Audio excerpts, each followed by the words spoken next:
안녕하세요. 저는 유니콘 멘토 서울대학교 윤리교육과에 재학하고 있는 손정우 멘토입니다. 반갑습니다. 지금부터 저와 함께 윤리교육과에 대한 학과 정보를 알아보도록 하겠습니다.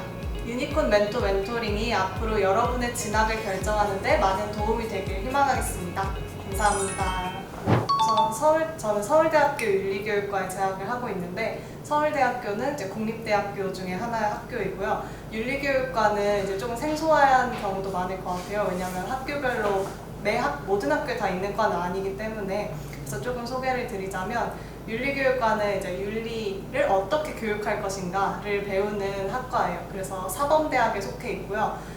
윤리학이라고 하면 이제 진선미라는 말 들어보셨죠? 그래서 그 진선미 중에 선에 해당하는 착하게 사는 거, 좋은 삶을 사는 거, 그거에 대해서 고민을 하는 학과이고요. 이제 그거를 저의 개인적인 고민에서 멈추는 게 아니라 어떻게 하면 다른 분들과 함께 나눌 수 있을지, 그걸 또 교육에선 어떻게 적용할 수 있을지 등을 같이 고민을 하는 학과입니다. 제가 이제 2학년이어가지고 많은 과목을 아직 배워보진 못했어요. 근데 기본적으로는 서양윤리와 동양윤리, 그리고 도덕교육론 이런 식으로 과목 부류가 나누어져 있고요. 저는 그 중에서 다문화와 관련된 다문화 국제윤리라는 과목과 이제 윤리학개론이라는 과목을 듣게 되었습니다.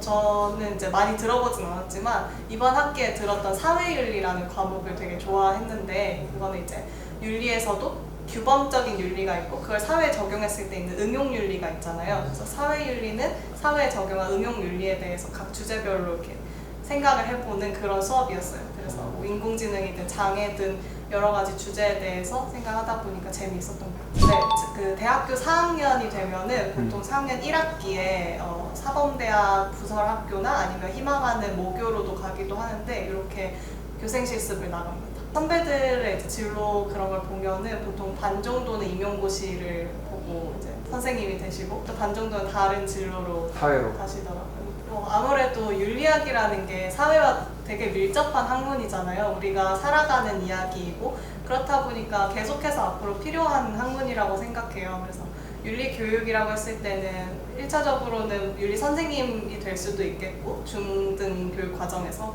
근데 이제 또 거기에만 국한된 건 아니라 어떤 윤리학에 대한 고민을 바탕으로 여러 가지 또 다른 일들을 할 수도 있어요. 예를 들면 요즘에 또 부상하고 있는 인공지능 같은 경우에 인공지능 윤리도 함께 가야 하잖아요. 그래서 그런 연구 쪽으로도 많이 관심을 가지고 있는 친구들도 제 주변에 있고 해서 네, 무궁무진하다고 볼 수 있을 것 같습니다. 저는 학과를 선택하게 된 거는 앞으로 그냥 제가 계속 재미있게 할 수 있는 게 뭘까를 계속 생각을 했던 것 같아요. 고등학교 때 이제 입학을 해서 되게 다양한 과목들을 배우잖아요. 근데 처음에 되게 막막하고 이렇게 재미도 없고 이렇게 해가지고 이제 공부를 그냥 했던 것 같아요. 근데 그러다가 윤리와 사상이라는 과목을 배우게 됐는데 이 과목만 유일하게 어떤 가치에 대해서 묻고 좋은 삶이 뭐냐, 행복이 뭘까 이런 것들을 계속 고민하게 만들더라고요.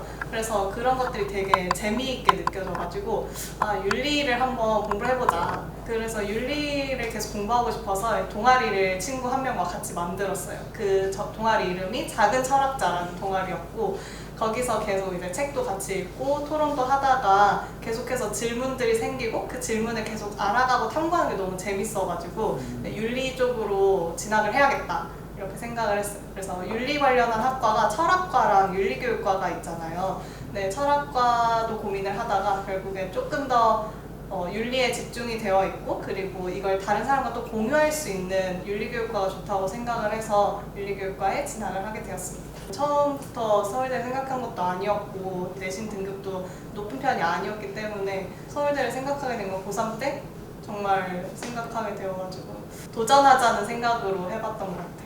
네, 처음에는 되게 무모한 도전이라고 생각을 했는데 또 자소서를 쓸 때 제 진심을 담아서 쓴 것과 그동안 학교 생활을 하면서 쌓아왔던 생각들이나 내공이 많이 반영되었던 것 같아요. 그래서 덕분에 네, 도전이 성공을 했던 것 같습니다. 저의 그냥 경우를 말씀드리면은 저는 그 학교에서 공부를 그렇게 잘하는 편은 또 아니었거든요. 그러니까 그 저희 특목고 학교였는데 등수도 잘 안 나오고 막 이래서 그랬었는데 제가 생각하기에 제가 가지고 있던 강점이라고 하면은 그냥 3등급, 2등급, 1등급 이런 식으로 계속 성장하는 모습을 보였던 거, 그게 가장 큰 장점이었던 것 같아요. 저는 그 꿈을 찾는 게 항상 어려웠던 것 같아요. 그래서 제 주변 친구들 보면 확고한 목표를 가지고 달려가는 친구들도 많고 그래서 부러웠던 적도 많았는데, 저는 오히려 그냥 하나하나의 재미를 찾고 그냥 그 하나하나에 열심히 하는 스타일이었어가지고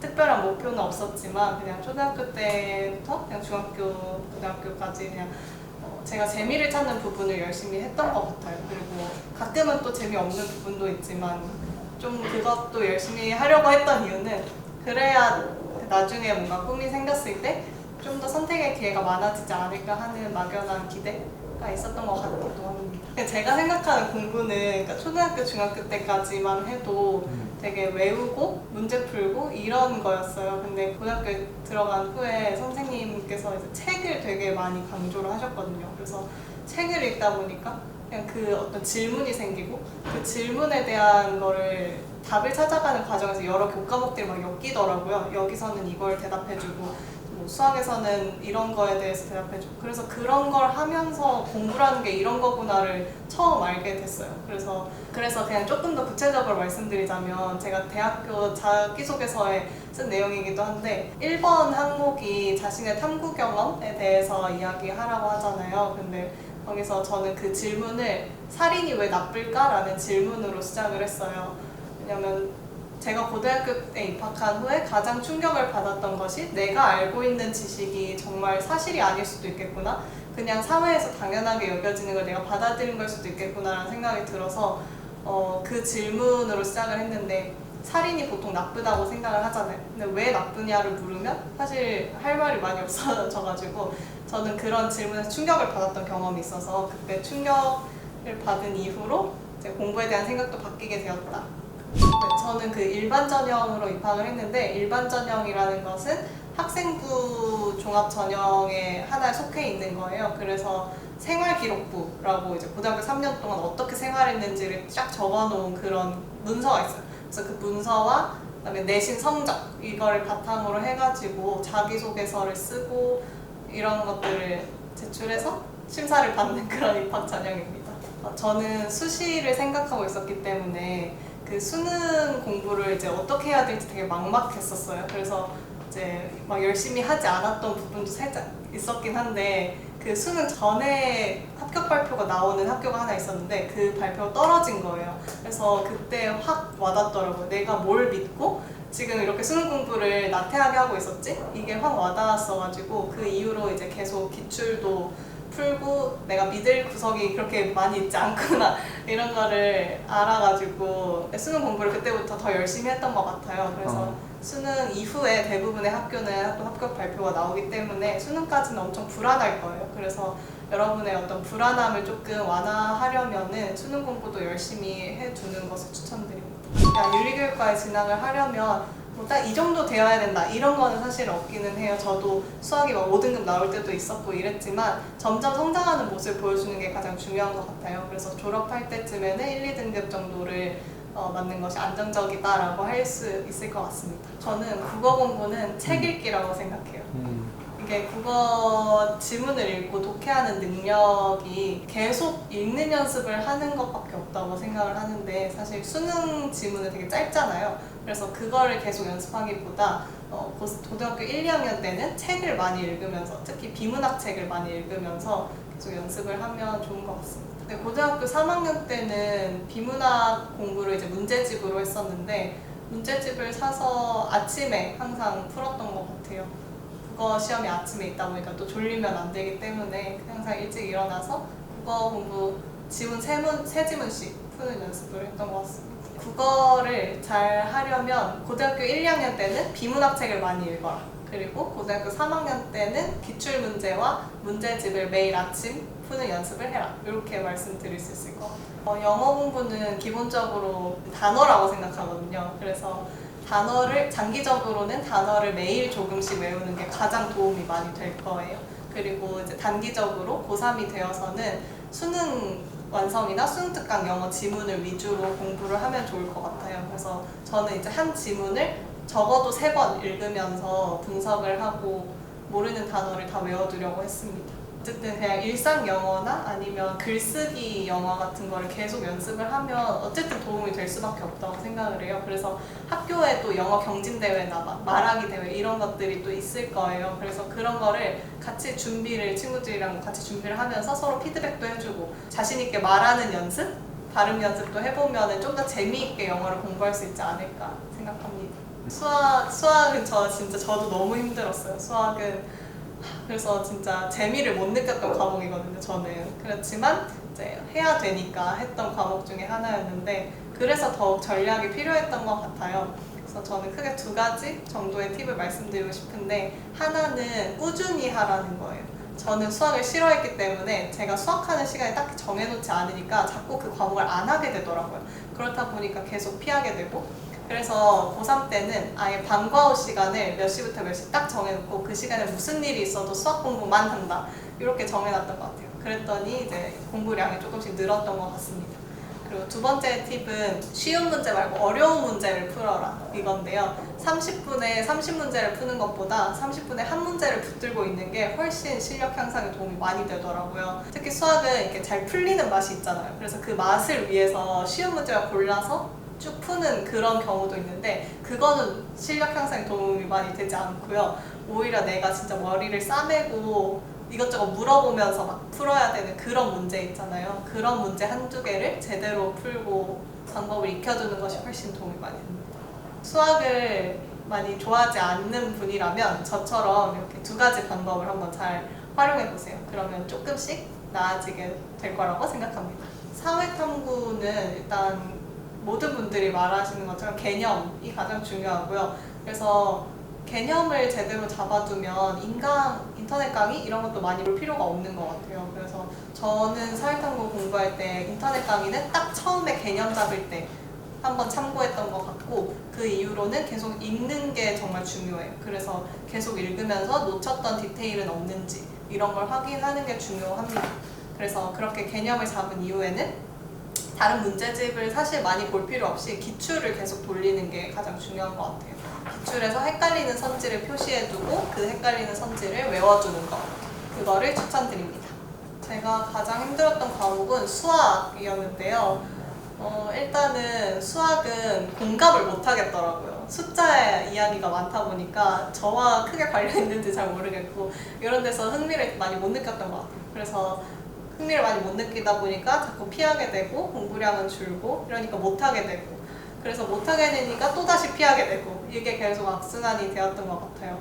그래서 많이 힘들기도 했는데 어쨌든 해야 한다는 생각으로 계속 꾸준히 하려고 했던 것 같습니다.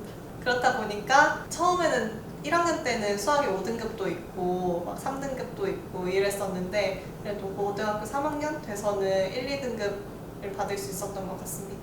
면접은 마음을 편하게 먹는 게 가장 중요한데요. 우선 면접을 볼 수 있다는 거는 그 입학사정관이시든 교수님이시든 저를 한번 보고 싶다는 거잖아요. 그래서 좀 자신감을 가지고 갈 필요가 있을 것 같아요. 가서 나의 좋은 면들을 많이 보여주고 오겠다라는 다짐을 조금 하고 가면 좀 덜 떨리는 부분도 있는 것 같아요. 그리고 말하는 연습은 사실 계속 하는 게 중요한데 저는 고등학교 3학년 때 같은 반이었던 친구들 5명이 모여가지고 스터디 그룹을 만들었어요. 그래서 이제 서울대학교 같은 경우는 들어가면은 이전에 기출 문제가 쫙 있거든요. 면접 기출 문제가. 그래서 그걸 다 다운받아서 친구들이랑 뭐 매일 하나씩이라든지 이렇게 해서 서로 역할을 나눠서 막 봐주는 식으로 해서 계속 스터디를 했던 것 같습니다. 자소서는 여름방학 때부터 쓰기 시작하는 것 같아요. 그래서 저는 한 50번은 막 뒤집어 본 것 같은데 1, 2, 3, 4번이 있고 각 대학별로 문항이 4번은 문항이 달라요. 그래서 자신이 가고 싶은 대학교의 문항을 미리 조금 파악해두면 도움이 됩니다. 그리고 제가 자소서에서 가장 중요하게 말씀드리고 싶은 거는 1번인데요. 사실 2, 3, 4번은 자신의 이야기를 진솔하게 써내면 어느 정도 되지만 1번은 좀 많은 고민이 필요한 문항이에요. 고등학교에서 가장 재미있게인가 의미있게 탐구했던 경험 혹은 공부했던 경험을 써달라는 그런 문항인데 제가 드리고 싶은 팁은 여기서 제가 뭐 처음에는 3등급이었는데 열심히 공부를 해서 1등급으로 올렸습니다 이런 얘기를 하면 안 돼요. 이건 너무 뻔한 이야기이고 또 생기부에도 이미 다 나와 있는 이야기이기 때문에 자기만의 스토리를 만드는 게 굉장히 중요한 것 같아요. 그래서 제가 추천드리는 것은 질문을 하나 만들고 그 질문으로 시작해서 어떻게 내가 거기까지 답을 찾아가게 되었는지, 그 과정에서 발표를 이용했을 수도 있고 어떤 과목의 어떤 교과목을 이용했을 수도 있고 동아리를 이용했을 수도 있고 그렇잖아요. 그래서 그것들을 가져와서 질문에 대한 답을 찾아가는 과정으로 만들어 보는 거, 그게 좋은 것 같다는 생각이 듭니다. 저는 그 살인이 왜 나쁠까라는 질문으로 시작을 했어요. 그래서 윤리라는 게 또 가치와 규범에 대한 이야기잖아요. 근데 그 가치와 규범이 어떻게 만들어지는 것인지, 내가 옳다고 믿는 게 왜 옳은 것인지에 대한 고민으로 이어질 수 있는 질문이었어요. 그 질문이. 그래서 그거에 대한 답을 찾아가는 과정을 1번에 녹여냈던 것 같습니다. 윤리교육과는 아무래도 윤리적인 사고를 하는 능력이 가장 중요할 것 같아요. 그래서 이거는 어떤 특정 과목에서 배울 수 있는 능력이라기보다는 평소에 생활하면서 고민할 수 있는 부분이라고 생각을 해요. 그래서 만일 윤리교육과 혹은 관련 학과를 진학하고 싶으신 분이라면 과목 공부도 중요하지만 동아리 활동을 많이 해보는 걸 추천드립니다. 그래서 관심 있는 분야에 대해서 친구들과 함께 토론할 수 있는 경험, 그리고 가능하다면 뭐 철학자들의 원문을 읽어볼 수 있는 그런 경험을 많이 해보는 게 좋은 것 같아요. 저는 하나 말씀드리고 싶은 거는 하나를 가지고 좀 오래 가져가라? 이걸 좀 말씀드리고 싶어요. 제가 고등학교 3학년 때 이제 학교 지원을 고민하던 때에 자소서를 뭘로 쓸까 이런 걸 고민하다가 한 활동은 정말 다양하고 많은데 그거를 하나로 잇기가 정말 힘들었어요. 그래서 사실 대학에서 중요하게 보는 거는 하나의 흥미를 가지고 그걸 깊게 밀고 나가는 그런 능력 또는 역량이거든요. 그래서 그런 걸 만족시키고자 한다면 조금 하나의 키워드나 하나의 주제를 깊게 3년 동안 꾸준히 탐구하는 거를 추천드려요.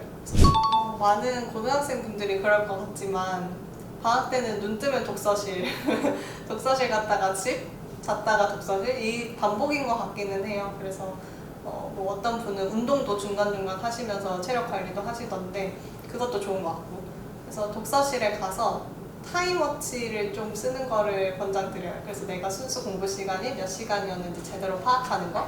왜냐하면 독서실에 간다고 해서 그 시간에 다 공부를 하진 않잖아요. 약간 졸 때도 있고 핸드폰 할 때도 있고. 그래서 순수 공부 시간을 제대로 파악하고 알 수 있는 것도 중요한 것 같아요.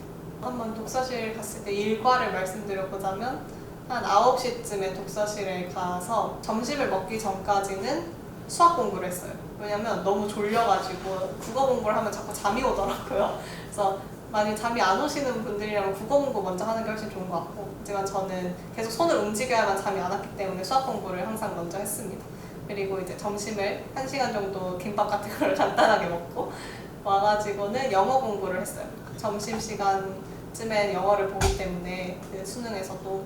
그래서 영어 공부 한 2-3시간 하고 그 이후에 이제 국어 공부와 사탐, 개념 공부를, 시험 점수를 정말 잘 받고 싶으시다면 시험 기간 공부가 아니라 항상 공부를 하시는 게 좋아요. 근데 그게 힘들잖아요. 사실 중간중간 막 일도 있고 하니까. 그래서 적어도 3주 전에는 시험 공부를 빡세게 시작을 하자, 이런 마음으로 했던 것 같고, 네, 여러 과목들을 이제 돌아가면서 하루에 한 3과목 정도 공부를 하자 해서 한두 단원씩 3과목씩 공부를 많이 했던 것 같아요.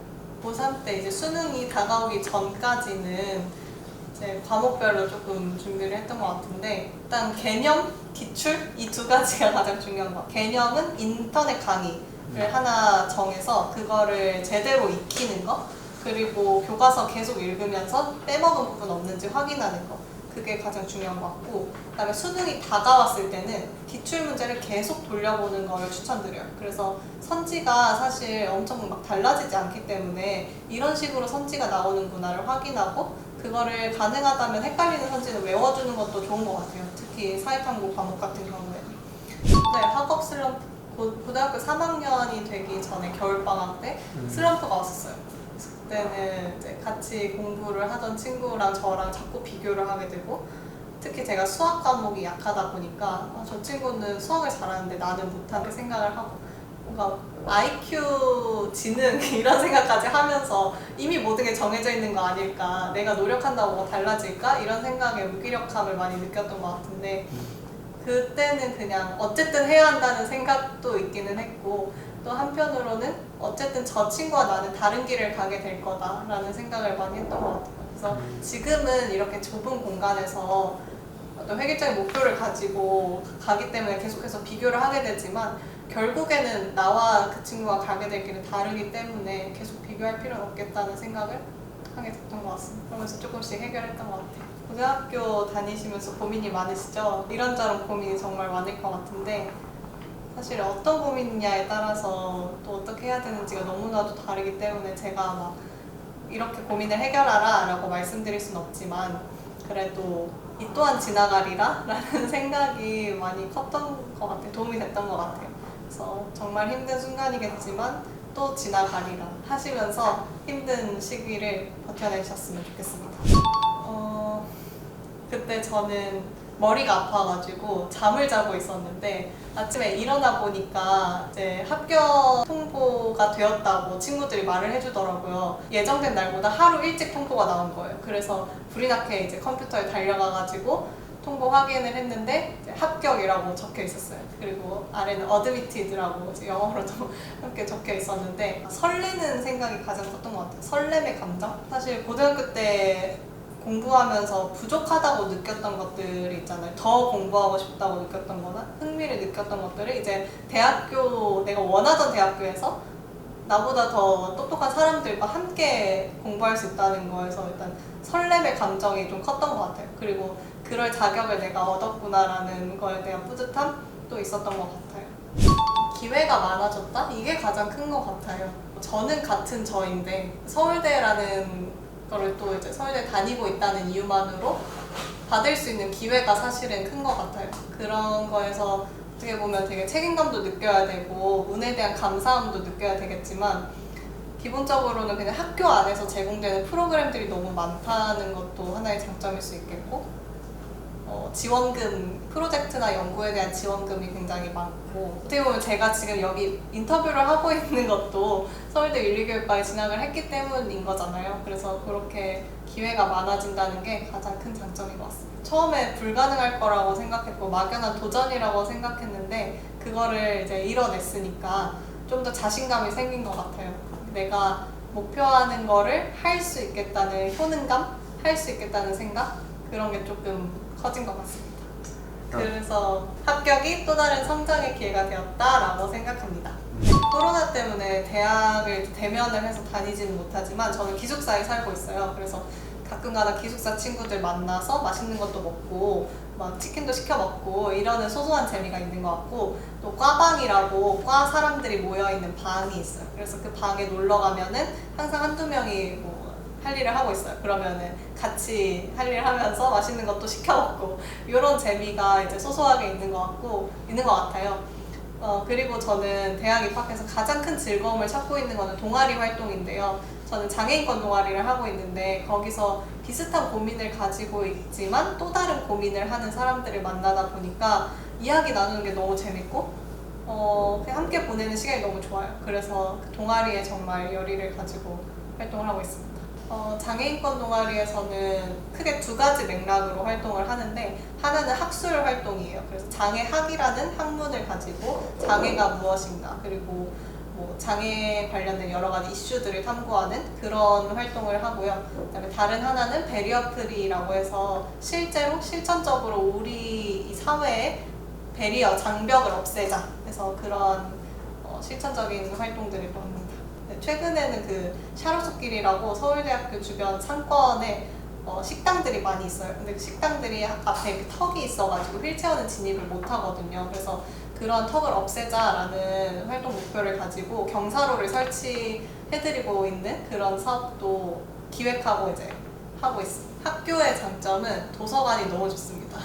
중앙도서관이랑 관정도서관이 있는데 정말 크고 쾌적해요. 그래서 7, 8층은 아예 열람실로 이렇게 공부할 수 있는 공간으로 만들어놨는데 거기를 정말 애용하는 사람들이 많고요. 그래서 도서관이 정말 좋다라는 하나의 장점이 있을 것 같고 또 다른 장점은 앞서 말씀드렸듯이 기회가 진짜 많아요. 기회가 많고 지원금이 많다.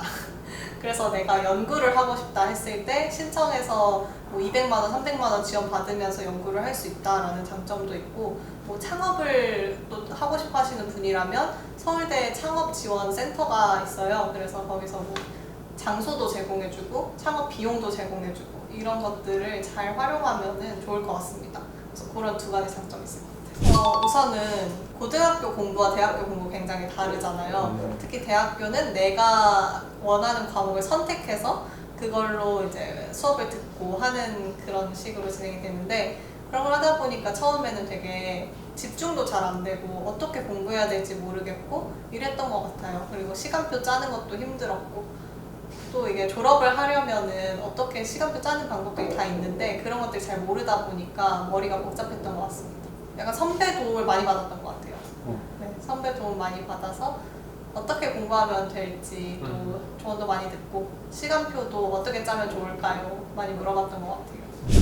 고등학교로 돌아간다면 아마 연애를 해보지 않을까 싶은데, 그냥 그 시절의 어떤 풋풋함 이런 게 또 대학교랑은 많이 다른 느낌이 있잖아요. 고등학교 같이 공부하고 같이 맛있는 떡볶이 먹고 이런 것들에 대한 약간 로망이랄까? 그런 미련이랄까요? 그런 게 약간 남아있는 것 같아요. 네, 저는 사실 장기적인 목표를 세우는 걸 잘 못하는 편이어가지고 그 대학 다니는 동안 뭘 해보겠다라는 목표들은 있어요. 그래서 내년에 코로나가 조금 나아지면 일단 교환학생을 무조건 갔다 올 생각이고, 그래서 영어 실력도 쌓고 더 넓은 세계를 보면서 여행도 하고 싶습니다. 그리고 이후에 제가 뭘 하게 될지는 잘 모르겠어요, 아직. 그래서 그런 것들은 계속해서 고민할 생각이에요. 일단 두 가지 트랙이 있는데, 한 가지는 정말 열심히 공부해서 학문적인 뭔가를 하고 오겠다, 배우고 오겠다 하면은 미국 쪽으로 갈 생각이고, 좀 쉬면서 여행도 하고 넓은 세계를 보고 오겠다 하면은 유럽에 가서 기차 여행을 다닐 생각입니다. 저는 어서 오세요라는 말을 해주고 싶은데, 너무 좋은 공간인 것 같아요. 다른 대학도 그렇겠지만 좀 더 안전한 공간을 만들려고 노력하는 사람들이 정말 많아요. 이게 어떤 의미냐면 그 누구도 차별받지 않고 그 서로의 어떤 개별적인 특성들을 존중해 줄 수 있는 공동체 문화에 대해서 끊임없이 고민하는 사람들이 굉장히 많기 때문에 대학에는, 그래서 그런 사람들과 교류할 수 있다는 것도 정말 좋은 것 같고, 그 속에서 안전함을 느낄 수 있다는 것도 대학의 장점인 것 같아요. 그래서 어서 오시라고 말씀드리고 싶고, 특히 윤리교육과에는 저도 기다리고 있고 저를 포함한 또 다른 따스운 사람들이 많이 있기 때문에, 네, 걱정 없이 윤리교육과에 오셔도 될 것 같습니다.